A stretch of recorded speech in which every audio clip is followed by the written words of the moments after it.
Hi hello ನಮಸ್ಕಾರ friends. ಇವತ್ತು ಹಳ್ಳಿಯ ಸ್ಟೈಲ ಒಂದು ಮಟನ್ ಸಾರನ್ನ ನಿಮಗೆ ತೋರಿಸ್ತಾ ಇದ್ದೀನಿ ಈ ವಿಡಿಯೋದಲ್ಲಿ. ಈ ತರ ಫಳ ಅಂತ ಕುದಿತಾ ಇದ್ರೆ ಇದು ಮನೆಯೆಲ್ಲ ತುಂಬಾ ಇದರ ಪರಿಮಳ ತುಂಬಿಕೊಂಡಿದೆ. ಹಾಗಾದ್ರೆ ಇದಕ್ಕೆ ನಾನು ಏನ್ ಸಾಮಗ್ರಿನ ಬಳಸಿದೀನಿ ನೋಡೋಣ ಬನ್ನಿ. ಒಂದು ತೆಂಗಿನಕಾಯಿನ ಈ ತರ ಚಿಕ್ಕದಾಗಿ ಕಟ್ ಮಾಡಿ ಇಟ್ಕೊಳ್ಳಿ. ದಪ್ಪನಾಗಿರುವಂತಹ ಬೆಳ್ಳುಳ್ಳಿನ ಈ ತರ ಬಿಡಿಸಿ ಇಟ್ಕೊಳ್ಳಿ. ಅರ್ಧ ಬಟ್ಲಷ್ಟು ಧನಿಯಾ ತಗೊಳ್ಳಿ. ಹಾಗೆ ಚಕ್ಕೆ, ಸ್ವಲ್ಪ ಲವಂಗ ಹಾಕ್ಬಿಟ್ಟು ಅದನ್ನ ರೋಸ್ಟ್ ಮಾಡಿ ಪಕ್ಕದಲ್ಲಿ ಇಟ್ಕೊಳ್ಳಿ. ಶುಂಠಿಯನ್ನ ಇಲ್ಲಿ ಚಿಕ್ಕದಾಗಿ ಕಟ್ ಮಾಡಿ ಇಟ್ಕೊಂಡಿದೀನಿ. ಹಾಗೆ ಒಂದ್ ಬಟ್ಲು ಕೊತ್ತಂಬರಿನ ಇಟ್ಕೊಂಡಿದೀನಿ. ಹಾಗೆ 2 ಟೊಮೊಟೊನ ಕಟ್ ಮಾಡಿ ಇಟ್ಕೊಂಡಿದೀನಿ. ನೋಡಿ ಈ ತರ ಮಸಾಲೆ ರುಬ್ಬಕಲ್ವಾ, ಈ ತರ ಕಟ್ ಮಾಡ್ಕೊಂಡ್ರೆ ನಡೆಯುತ್ತೆ. ಮಸಾಲೆಗೆಲ್ಲ ದುಬಾರಿ ಐಟಮ್ಗಳು ಹಾಕ್ಬೇಕನ್ನೋದೇನಿಲ್ಲ. ಈ ಮಟನ್ ಮಸಾಲ ಹಾಗೆ ಗರಂ ಮಸಾಲಾನ ಒಂದ್ ಚಮಚದಷ್ಟು ತಗೊಳ್ಳಿ.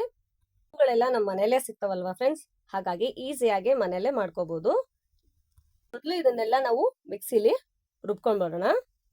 ಈ ಮಿಕ್ಸಿಲಿ ರುಬ್ಬುವಂತ ಎಲ್ಲಾ ಐಟಮ್ಗಳು ಹಾಕಿ ರುಬ್ತಾ ಇದೀನಲ್ವಾ, ಇದನ್ನ ನಾನು ಸ್ಕಿಪ್ ಮಾಡಿದೀನಿ ಫ್ರೆಂಡ್ಸ್. ಪಕ್ಕದಲ್ಲೇ ಹಾಕ್ತಾ ಇದ್ದೆ, ಸೊ ಹಾಗಾಗಿ ಇಲ್ಲಿ ಮಾಡ್ತಾ ಇದೀನಿ. ನೋಡಿ, ಒಲೆ ಮೇಲೆ ಕುಕ್ಕರ್ ಇಟ್ಟಿದ್ದೆ, ಸೊ ಅದು ಕಾದಿದೆ. ಈಗ ಎಣ್ಣೆ ಹಾಕೋಣ. ನೋಡಿ, ಇದು ನಾನು ತೋರಿಸ್ತಾ ಇರೋದು ಚರ್ಬಿ.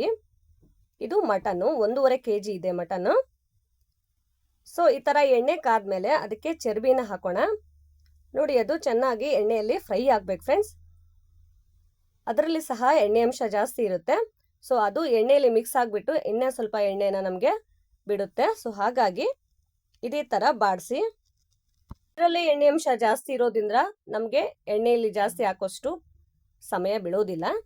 ಈಗ ಮಟನ್ ಹಾಕ್ತಾ ಇದೀನಿ ಫ್ರೆಂಡ್ಸ್. ನೋಡಿ, ಈ ತರ ಮಟನ್ ಹಾಕ್ಬಿಟ್ಟು ಚೆನ್ನಾಗಿ ನೀವು ಮಿಕ್ಸ್ ಮಾಡಿ ಇಟ್ಕೊಳ್ಳಿ, ಆಯ್ತಾ. ನೋಡಿ, ಈ ತರ ಕೆಳಗಿಂದ ಚೆನ್ನಾಗಿ ಮಿಕ್ಸ್ ಮಾಡಿ ಸ್ವಲ್ಪ ಅದು ಎಣ್ಣೆಯಲ್ಲಿ ಬೇಯಬೇಕು.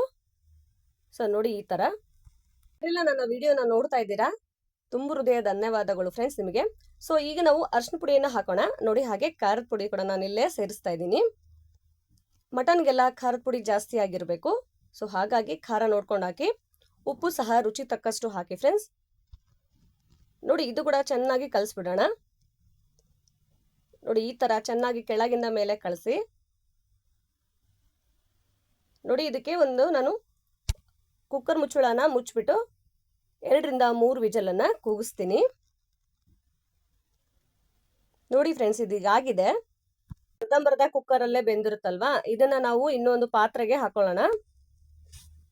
ಈ ಮಟನ್ ಸಾರನ ಮುದ್ದೆಗೆ ಅಥವಾ ರೊಟ್ಟಿಗೆ ಅಥವಾ ಚಪಾತಿಗೆ ಚೆನ್ನಾಗಿರುತ್ತೆ ಫ್ರೆಂಡ್ಸ್. ಒಮ್ಮೆ ಟ್ರೈ ಮಾಡಿ. ಹೇಗೆ ಬಂತು ಅಂತ ಕಾಮೆಂಟ್ ಮಾಡಿ. ಸೊ ನೋಡಿ, ಇಲ್ಲಿ ನಾನು ಆಗ್ಲೇ ನಿಮಗೆ ತೋರಿಸಿದ್ನಲ್ವಾ, ಆ ಸಾಮಗ್ರಿಗಳನ್ನೆಲ್ಲ ಹಾಕ್ಬಿಟ್ಟು ನಾನು ಇಲ್ಲಿ ಮಿಕ್ಸಿ ಮಾಡಿ ಇಟ್ಕೊಂಡಿದ್ದೀನಿ. ಈ ತರ ನುಣ್ಣಗೆ ರುಬ್ಬಿ ಇಟ್ಕೊಳ್ಳಿ ಮಸಾಲೆನ. ಸೊ ನೋಡಿ, ಈ ತರ ಇರಬೇಕು. ಈಗ ಒಂದು ಪಾತ್ರೆಯಲ್ಲಿ ಹಾಕೊಂಡಿದ್ದೆ ನಾನು ಮಟನ್ ಅನ್ನ. ಸೊ ಅದಕ್ಕೆ ನಾವು ಈಗ ಮಸಾಲೆನ ಆ್ಯಡ್ ಮಾಡೋಣ. ಇದು ಸಹ ಎಣ್ಣೆಯಲ್ಲೇ ಚೆನ್ನಾಗಿ ಬೇಯಬೇಕು.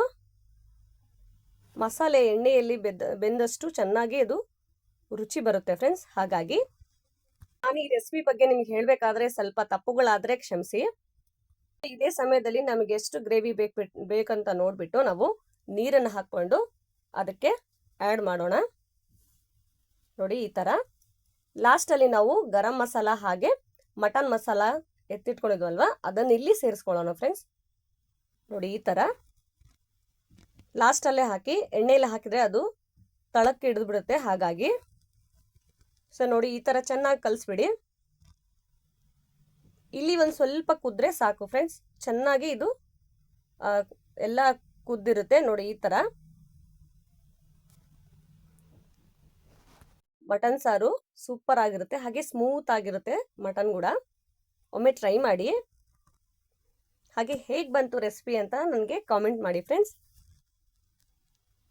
ಥ್ಯಾಂಕ್ ಯು ಫ್ರೆಂಡ್ಸ್ ಈ ವಿಡಿಯೋನ ನೋಡಿದ್ದಕ್ಕೆ. ಹಾಗೆ ಮತ್ತೆ ಒಂದು ಒಳ್ಳೆ ವಿಡಿಯೋದೊಂದಿಗೆ ಸಿಗ್ತೀನಿ. ಕೆಲವು ಕಾರಣಾಂತರಗಳಿಂದ ನಾನು ವಿಡಿಯೋ ಹಾಕೋಕ್ಕಾಗಿಲ್ಲ. ಸೊ ನಿಮ್ಮಲ್ಲಿ ನಾನು ಕ್ಷಮೆ ಕೇಳ್ತಾ ಇದ್ದೀನಿ. ನಿಮ್ಮ ಪ್ರೋತ್ಸಾಹ, ನಿಮ್ಮ ಪ್ರೀತಿ ಹೀಗೆ ಇರಲಿ. ನಾನು ಈ ವಿಡಿಯೋದಲ್ಲಿ ಗುಂಪಾಗಿರುವಂತಹ ಒಂದು ಮನೆಗೆ ತೋರಿಸಿರುವಂತಹ ಅಡುಗೆ ಇದು. ಸೊ ನೀವು ಮನೆಯಲ್ಲಿ ಜನ ಕಮ್ಮಿ ಇದ್ರೆ ನೋಡಿಕೊಂಡು ಎಲ್ಲ ನಾನು ಬಳಸಿರುವಂತಹ ಸಾಮಗ್ರಿನ ಕಮ್ಮಿ ಹಾಕೊಳ್ಳಿ, ಸರಿನಾ. ಮತ್ತೆ ಒಂದು ಒಳ್ಳೆ ವಿಡಿಯೋದೊಂದಿಗೆ ಸಿಗ್ತೀನಿ ಫ್ರೆಂಡ್ಸ್. ಅಲ್ಲಿವರೆಗೂ ಖುಷಿಯಾಗಿರಿ, ಹ್ಯಾಪಿಯಾಗಿರಿ.